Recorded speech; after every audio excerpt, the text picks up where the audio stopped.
다음에 이제 부인권. 자, 지금부터 4개의 권리가 등장합니다. 이거는 좀 개념을 정확히 좀 아실 필요가 있습니다. 자,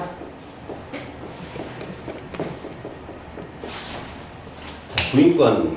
회생절차 때도 잠깐 말씀을 드렸는데, 여기 보면 부인할 수 있는 행위 제391조입니다. 파산관제인은 부인할 수 있다. 1호 채무자가 파산채권자를 해하는 것을 알고 한 행위. 파산채권자, 다른 채권자를 해하는 행위를 채무자가 알면서 하는 게 있어요. 하는 경우가 있어요. 무슨 어떤 걸까요? 자기 재산을 다른 사람한테 그냥 줘버리는 거야. 증여. 이런 건 해야죠. 그죠? 뻔히 채권자한테 가야 될 건데 줘버리죠. 이런 거 다 부인 대상입니다.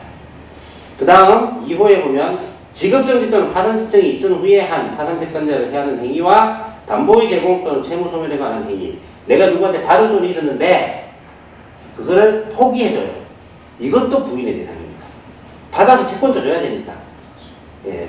그 다음에 내가 이제 지급정지 문제에 걸렸어. 돈을 다 갚기 힘들겠구나 느끼면서 어떤 채권자한테만 담보를 제공해 줄 때가 있습니다. 대표적으로 뭐 집에 전세장 설정해 주는 거. 이것도 부인 대상입니다. 자, 그 다음에는 채무 3호 지급정지나 파산신청이 있은 후 또는 그 전 60일 이내에 한 담보의 제공 또는 채무 소멸에 관한 행위로서 채무자의 의무에 속하지 아니하거나 그 방법 또는 시기가 채무자의 의무에 속하지 아니하는 것. 예. 60일 전까지 다 해당된다 이 뜻입니다. 지급정지로부터 60일 전까지. 자, 그 다음에 채무자가 사고 가면 지급정지 또는 파산신청이 있은 후 또는 그 전 6월 이내, 6개월 이내에 한 무상행위 및 이와 동일시할 수 있는 유상행위. 무상으로 뭘 주거나 준 거, 또는 무상으로 준 것과 거의 동일하게 아주 헐값에 줘버리는 거. 이런 거 다 말하는 거죠. 6개월 이내에 다 적용됩니다. 예. 질문이 하나 있는데요. 네. 그러면은 그 파산 신청을 하게 돼서 이제 판결이 나거나 그렇게 되면은 네. 담보 제공이 실질적으로 안 되지 않나요? 네. 부상이나 이렇게 다 주셔야 되는데 그걸 가지고 이렇게 할 수가 있는 건가요? 안 되지 않나요? 아, 담보 제공요? 네, 그러니까 실제로 그거 보고 누가 빌려주는 사람이 현실적으로 있나요? 없지 않을까요? 없겠죠. 그러니까 부인의 대상이겠죠. 네. 근데 이제 가끔 지인들이 그런 거를 만들어줄 때가 있어요. 내가 파산 상태에 들어가니까 내 너 거라도 갚을게 하면 내 담보 근저당 돈을 설정해 주는 경우가 있어요. 이런 게 다 부인 대상이에요. 공평하게 해야 되니까. 그 법적인 효력이 없어진다는 예. 근저당 설정한 행위 자체가 부인 나는 거죠. 없는 거나 똑같이입니다. 결정으로. 법원의 결정이죠. 넘어가면 제392조 특수관계인을 상대방으로 한 행위에 대해서는 특칙이 있습니다. 자, 특수관계인은 누구냐? 그 밑에 시행령 제4조를 3을 제가 붙여놨습니다. 특수관계인. 대체로 본인이 개인인 경우에는 배우자, 사실혼관계도 포함합니다. 그 다음에 8촌인의 혈족, 4촌인의 인척. 혈족과 인척은 뭐가 다르죠? 혈족은 아버지계고요. 인척은 어머니계도 혈족입니다. 아, 그러면 인척은 뭐죠? 배우자 쪽. 배우자 쪽. 뭐 사돈이나 뭐 팔촌, 사돈의 팔촌 뭐 이런 것도 해야 된다는 건가요? 아니, 사촌이죠. 인척은 사촌까지입니다. 인척은 4촌까지. 네, 배우자의 사촌까지만 적용됩니다. 배우자의 사촌, 인척은. 혈족은 자기로부터 8촌까지. 아버지, 어머니 쪽 다. 친가배가 다르죠. 다음에 본인의 금전, 그 밖의 재산에 의해 생계를 유지하는 자이거나 본인과 생계를 함께 하는 자. 직접적으로 두 사람이 뭐 사실혼 관계도 아니고 그냥 남자 둘인데 내가 그동안 버는 돈으로 얘가 같이 살았거나 이런 경우가 있을 수 있어요. 그냥 우리 집에 들어가서 살게 해줬거나 하면 이 사람도 특수관계인으로 봐요. 그 다음 이제 100분의 30 이상 출자 등 뭐 하는 법인단체, 임원, 예. 이런 것들은 좀 규정이 되게 애매하고 복잡하긴 합니다만 어쨌든 개인인 경우에는 뭐 이런 게 나오는 게 잘 없으니까 그렇게 어렵게 생각하실 필요 없고 배우자, 8촌 혈족, 4촌인의 인척, 같이 생계하는 사람 이렇게 정도만 알고 계시면 돼요. 네, 그런 경우에는 무조건 알고 있던 걸로 봅니다. 자동으로 추정해버립니다. 아니면 아니라는 걸 소명해야 됩니다. 그건 얘기고요. 그 다음에 아까 60일이 있었던 거 1년, 6개월이 있었던 거 1년으로 연장시켜놔요, 자동으로. 직업의 정지가 있은 날로부터 1년 전까지 행위를 다 부인하려고 합니다. 특수관계인에 대해서는. 특수관계인은 사실 불리하게 대하는 거예요. 근데 불리하게 대할 수밖에 없지요.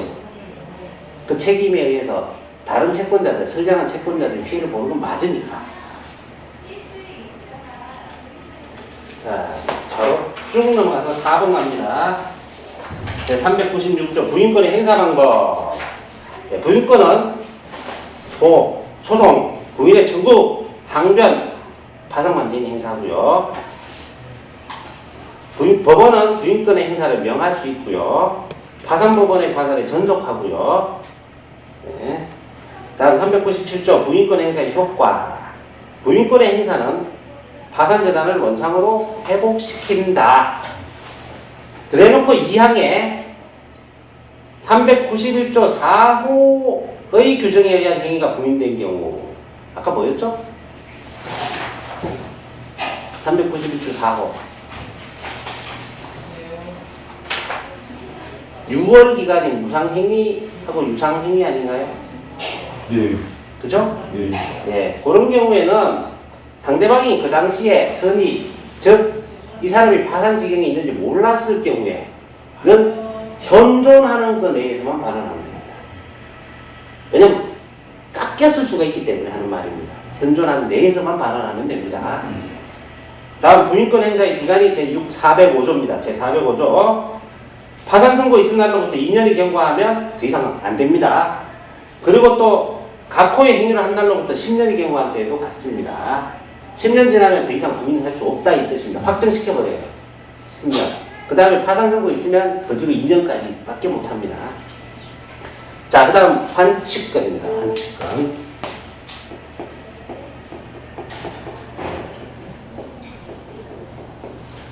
환칙권은 사실 벌어지는 일이 상거래가 있을 경우에 잘 벌어지는데 그 외엔 잘 안 벌어집니다.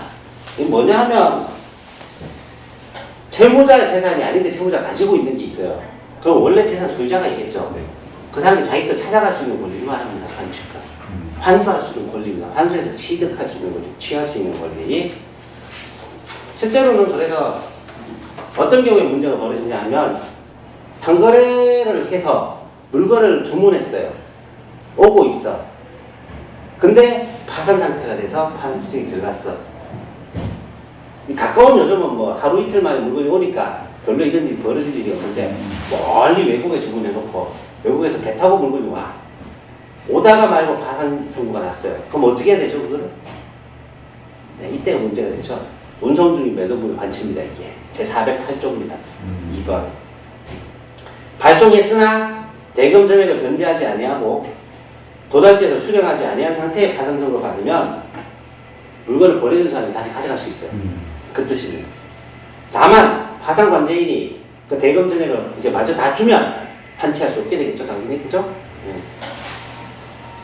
자, 그 다음에 제4조 별제권입니다.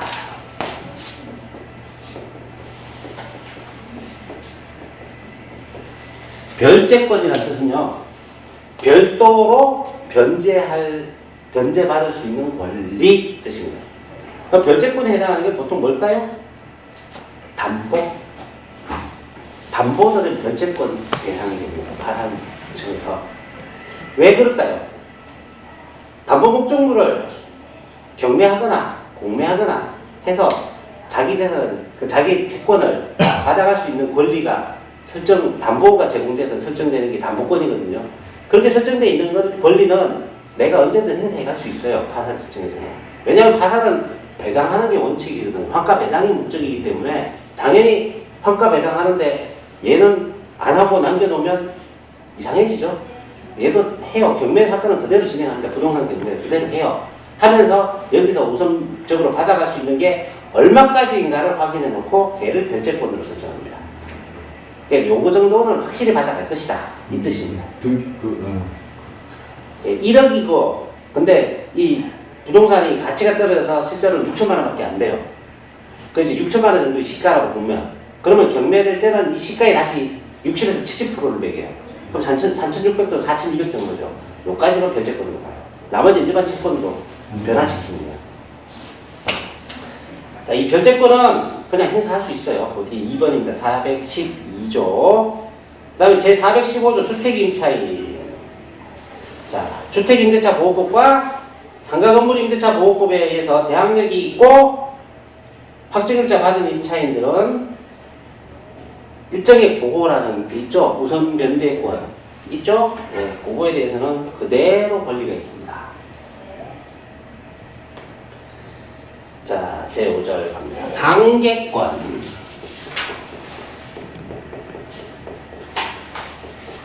상계권은 이겁니다. 예를 들어 은행에 내가 적금을 하나 딱 넣었어요. 그럼 내가 은행에서 적금을 찾을 권리가 있죠. 근데 은행에 대출을 받았어요. 그럼 은행에 내가 대출을 갚을 의무도 있죠. 은행은 내 대출금을 돌려받을 권리가 있겠죠. 그게 이제 그런 경우에 내가 파산에 들어가면 은행은 내 적금만큼을 내한테 대출 준 거를 한도로 해서 적금을 가져갈 수 있어요. 그걸 상계라고 합니다. 내가 줄 것도 있고 받을 것도 있을 때 그 어느 쪽이든 작은 쪽 금액을 한계로 해서 없애는 거예요. 같이 그냥. 그걸 상계라고 합니다. 상계권. 내용은 별로 어렵지 않습니다. 상계권도 그냥 행사할 수 있고요. 다만 이 제422조 상계의 금지 있습니다. 금지. 파산 선고 후에 파산 재단에 대하여 채무를 부담한 때에는 상계할 수 없습니다. 파산 재단에 대한 채무 가지고 원래 파산 채권을 상계할 수는 없다는 뜻입니다. 그 다음에 지급정지 또는 파산 신청이 있었음을 알고서도 채무자한테 채무를 부담했던 때는 상계할 수 없습니다. 네. 다만 다음 강목에서는 또 제외한다 되어 있죠. 자, 그러면 422조에 제1호, 2호가 있고 2호 밑에 가목, 나목, 다목이 있다 이런 뜻입니다. 예, 법률 규정할 때 이렇게 내려갑니다. 법적인 원인에 있을 때는 상계할 수 있습니다. 법률적인 원인으로 할 때. 그 다음에 파산 선고가 지급정지 파산 신청이 있었음을 알기 전에 생긴 원인으로 부담해야 될 때는 그 후에 했다 하더라도 상계할 수 있고요. 파산 선고가 있은 날부터 1년 전에 생긴 원인일 때도 할 수 있습니다. 발생은 뒤에 했지만 실제 원인은 그 이전에 이미 있었다 이런 뜻이죠. 자, 그 다음에 파산 선고를 받은 채무자의 채무자가 파산 선고 후에 타인의 파산 채권을 취득한 때 내가 파산 선고를 신청한 파산 선고 받은 채무자예요. 내가 돈 받을 게 있었어. 저 사람이 있었어. 근데 이 사람이 내가 파산 선고 받은 후에 저 사람이 내가 돈 줄 거 있는 채권자의 것을 받아가요. 그러고는 자기가 줄 거하고 상계시키겠다. 안 된다 이게 진짜. 안 된다. 그 다음에 예, 뭐 사후 마찬가지 얘기네요. 채무자가 지급정지 또는 파산 신청이 있었음을 알고 파산 채권을 취득한 때 알고 취득하면 상계할 수 없다.